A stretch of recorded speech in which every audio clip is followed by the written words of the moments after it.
Distractions are all around us. One of the biggest is likely in your hand right now, your phone, a device.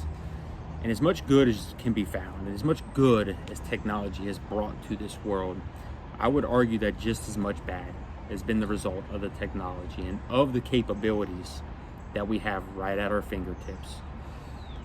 Social media and the effects that it has, especially on the younger generation, but on all of us. I mean, think about how often you get on social media, for starters. How much time you spend just mindlessly scrolling, how meaningless it really is, and about how you feel about it when you are on social media and get off. I mean, how often do you get off of social media feeling better about yourself? Be honest with yourself. I know that there are times, I think just last night, I was scrolling and found myself envious and was like, whoa, nope, take that thought captive, make it obedient to Christ. I'm out. Check off that thing. So it's a very intentional walk, especially when you are scrolling. It's easy to get caught up in scrolling. How about in other areas of the internet? How much time you spend on email, on Amazon shopping, maybe consuming things that you should not be consuming, things you can't afford, things you don't need. You could be using those resources for other areas of helping others, serving others, donating, whatever that looks like. There are so many better choices, better options out there, rather than feeding ourselves with mindless and meaningless things.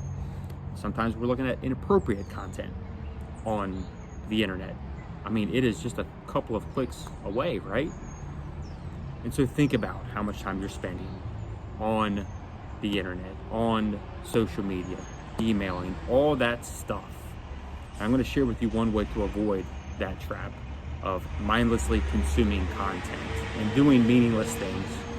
But first, I want to focus on what Jesus said to his audience when he talked about false Christs, false prophets, misleading people, even the elect.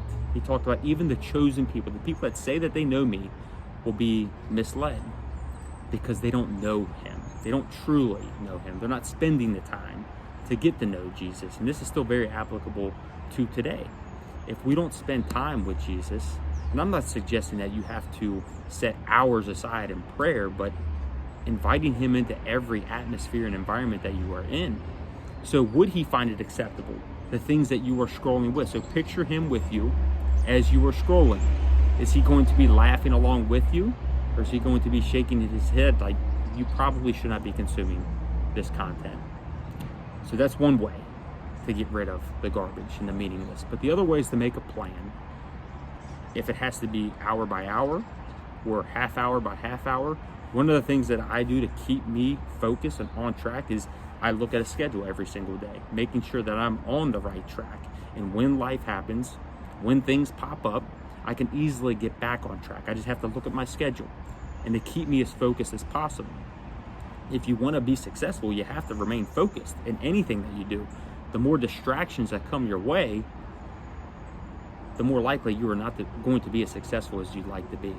And that goes with anything in life, especially in our relationship with Jesus. So carve out time for social media, for emails, for shopping on Amazon. Put that in your schedule. Don't just mindlessly hop on it, because before you know it, you've lost track of time. You've lost your focus, what you were even doing in the first place.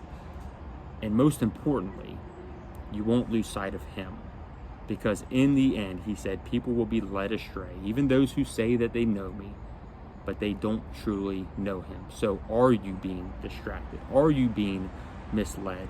You have to take a step back and look at your life, analyze it, and see how much time you are spending on the things that you probably shouldn't be spending the time on, and inviting him into those spaces to help eliminate and guide you maybe to the places and the things that you should be spending more time on.